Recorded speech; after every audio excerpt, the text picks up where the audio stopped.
Be the next big pop star. Audition for pop star sensation today.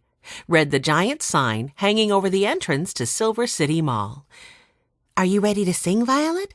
Asked 12-year-old Jessie Alden. Violet Alden, dressed in her best purple skirt, blushed and hid behind the oldest Alden child, 14-year-old Henry. You're making me nervous, she said shyly. Go, Violet! Cheered her younger brother Benny, who was 6. You can do it! Violet's favorite TV show, Pop Star Sensation, was holding tryouts in Silver City that day.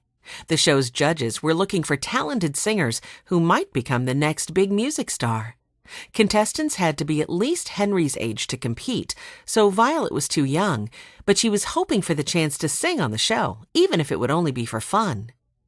Violet and her 3 siblings were going behind the scenes of Pop Star Sensation for the day. Their grandfather had an old friend who was the producer of the show, and he had invited the children to watch the filming. All 4 of the children were excited, especially Violet, who never missed an episode and sang along to every song. At 10, Violet was the youngest Alden sister and the shyest of the 4 children. Although she was bashful, especially in situations like this, Violet was a very talented musician. She played violin, and her ear for music helped her sing very well. Even if Violet was quiet around other people, her siblings had listened to her sing for years. Violet, said Benny, you're the best singer I know. You shouldn't be nervous at all. That's right, Violet, said Jessie. You're going to do really well, and we'll be here for you. The Alden children had always supported each other. When they had become orphans, they ran away and lived in an abandoned boxcar in the woods. They had been afraid to live with their grandfather, worrying that he would be a mean man. But when the children realized what a nice man Grandfather Alden was, they were happy to live with him in his big house.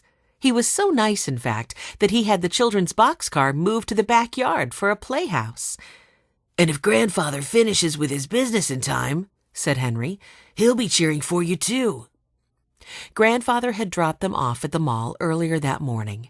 He had a business meeting to attend elsewhere in Silver City, but he planned to meet up with his grandchildren later that day. The 4 Alden children turned and looked behind them. The mall's vast parking lot was filling up with thousands of other people.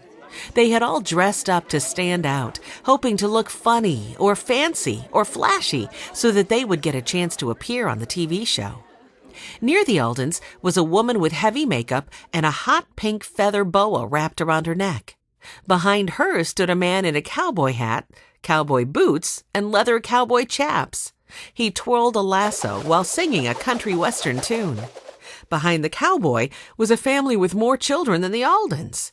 Hey, look, guys, said Benny, pointing at the children, who were all dressed in matching gray outfits and green neckties. There are 7 brothers and sisters in that family. It's not polite to point, Benny, said Jessie.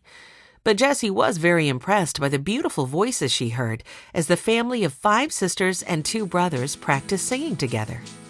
The Aldens listened until they became aware of another sound. From the back of the crowd, a murmur had begun to grow louder. Soon the murmur became a roar of cheers.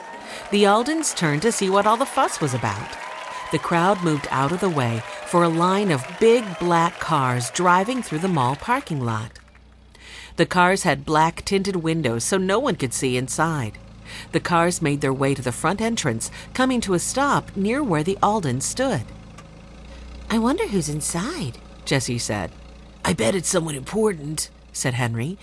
Do you think it might be Madlynn Rose? Violet asked, naming her favorite singer. The answer to Violet's question came soon enough. The door to the first black car opened. As soon as the person inside climbed out, the crowd began to boo. Why is everyone booing? Benny asked. That's not very nice.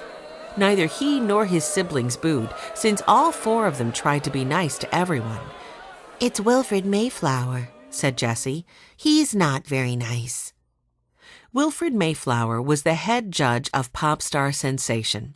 He was a short, round man, and to the Alden children, he seemed even shorter and rounder in person.